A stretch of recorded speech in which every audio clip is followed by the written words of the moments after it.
Hi, this is Kerry from Garden Rudiments. Do you want a simple explanation of how much water and light succulents need?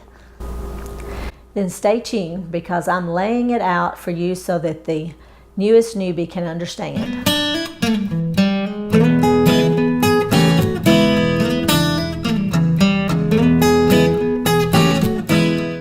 Thank you for continuing to watch this video. To make sure you see more of these, please be sure and hit that subscribe button and tap the bell so that you'll be notified when I upload new content. If you're into succulents, then you probably search online or you're in a group where you're seeking answers to common questions about water and light requirements for your succulents. It can be confusing, especially when you're new to the process. It has been very confusing for me. So in getting straight to the point, here it is in a nutshell. To keep it simple, I'm just going to refer to succulents. I'm just going to deal with water and light, not soil and not fertilizer. For most succulents, you have a growth and a dormancy period. For simplicity, dormancy is November to March. The growth period is April through October. Aeoniums are the opposite. They are dormant from April through October, and their growth period is November through March. When a succulent is dormant, it needs little to no water. In winter, we have lower light conditions with shorter days. This is how the plant goes dormant. The days are cooler and the light levels lower. As they go into dormancy, they just sit there using water that is stored in their leaves to stay alive. This is their survival mechanism. They can go months this way without any help from us. That doesn't mean we don't check them occasionally and give them a drink when we see shriveling. We just don't give them so much that they get woken up and come out of dormancy. In their natural growing conditions, they would receive moisture from dew and rain, not causing them to come out of dormancy, but just doing what comes naturally. They would survive until the light conditions changed. What about if we have grow lights? Artificial lights that we have our plants under when we grow them indoors?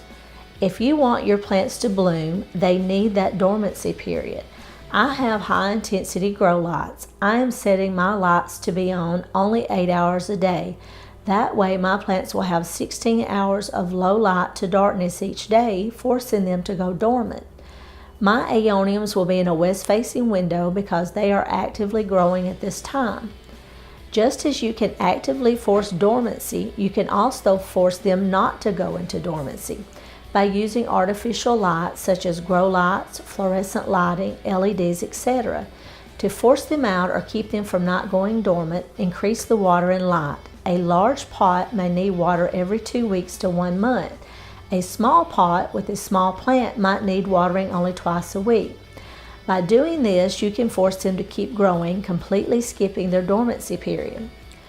Water requirements are also based on how much light they receive and how warm the conditions are that they live in.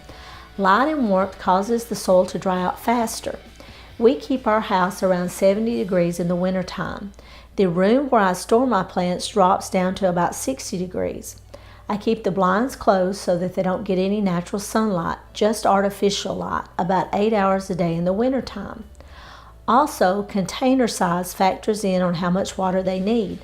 A larger pot allows for more moisture to be held in the soil than, say, a tiny 4-inch pot with a plant's root system already filling the pot completely.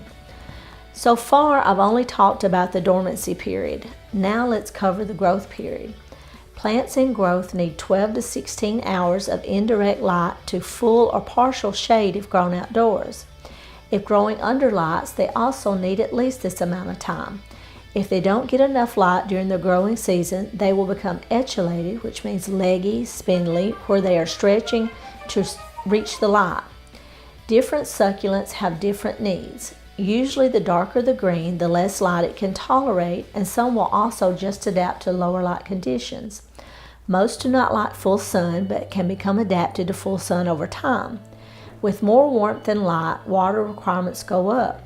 Water thoroughly and let your soil dry out completely between waterings. Use containers that drain well and watch for signs that your plants need watering, such as shriveling or watering too much if the leaves become spongy and you see rot. They will also drop their leaves. To recap, under my grow lights in the wintertime from November to March, when I want my plants to go dormant, I set them to be on about 8 hours a day. That way they receive about 16 hours of low light to darkness, and I water sparingly. If you have them on a windowsill, place them in a window facing south, east, or west, but not north. Water sparingly. During the growing period, from April through October, I increase the water based on light, warmth, pot, and plant size, and increase the light from 12 to 16 hours a day. If you have them on a windowsill, place them in a window facing south, east, or west, but not north. I felt the need to do this video because I see so many questions and so many different answers. Just keep it simple. Don't overthink it and just observe. Your plants can tell you what they need. If you have a question, leave it in the comment section below, and don't forget to hit that subscribe button. Thanks for watching, and I'll see you in the next video.